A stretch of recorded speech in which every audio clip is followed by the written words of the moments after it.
विश्वकर्मा पूजा क्यों मनाया जा रहा है? विश्वकर्मा पूजा की पौराणिक कथा। विश्वकर्मा पूजा का महत्व। पौराणिक कथाओं के अनुसार ब्रह्मा जी के पुत्र धर्म का विवाह वस्तु से हुआ था।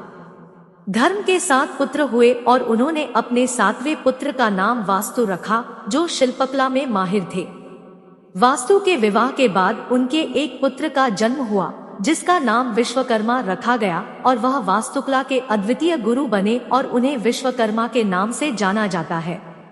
पौराणिक कथा के अनुसार सृष्टि को संवारने की जिम्मेदारी ब्रह्मा जी ने भगवान विश्वकर्मा को सौंपी थी। ब्रह्मा जी को अपने वंशज और भगवान विश्वकर्मा की कला पर पूर्ण विश्वास था। जब ब्रह्मा जी ने सृष्टि का निर्माण किया तो वह एक विशालकाय अंडे के आकार की थी। उस अंडे से ही सृष्टि की उत्पत्ति हुई। कहते हैं कि बाद में ब्रह्मा जी ने इसे शेषनाग की जीभ पर रख दिया। शेषनाग के हिलने से सृष्टि को नुकसान होता था। इस बात से परेशान होकर ब्रह्मा जी ने भगवान विश्वकर्मा से इसका उपाय पूछा।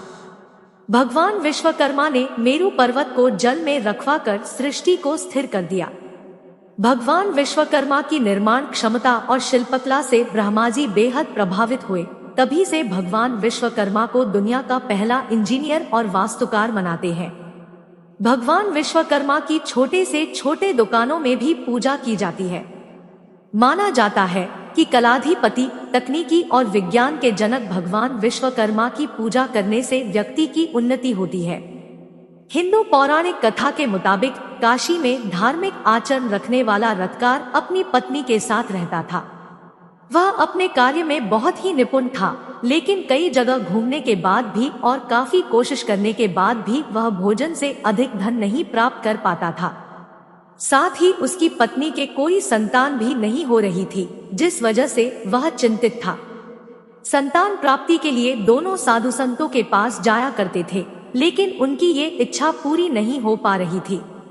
तब एक ब्राह्मण ने रथकार की पत्नी को ऋषि विश्वकर्मा की शरण में जाने का सुझाव दिया और साथ ही उसे अमावस्या तिथि को व्रत रखकर भगवान विश्वकर्मा की कथा सुनने को कहा। इसके बाद रथकार और उसकी पत्नी ने अमावस्या को भगवान विश्वकर्मा की पूजा की। इससे उन्हें धन धान्य तो मिला ही, साथ ही पुत्र प्राप्ति भी हुई और दोनों सुखी जीवन जीने लगे। तब से ही विश्वकर्मा की पूजा बड़े ही धूमधाम से की जाती आ रही है।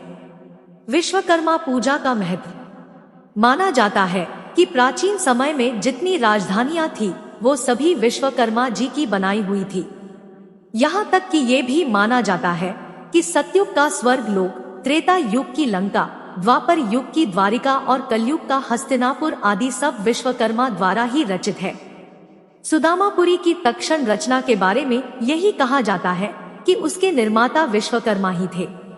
यह भी आशय लगाया जाता है कि धन धान्य और सुख समृद्धि की अभिलाषा करने वाले पुरुषों को बाबा विश्वकर्मा पूजा विधि की पूजा करना बहुत ही मंगलदायी माना जाता है। दोस्तों, कहानी अच्छी लगी तो लाइक करें, शेयर करें, कमेंट करें और चैनल को सब्सक्राइब करें। Thank you.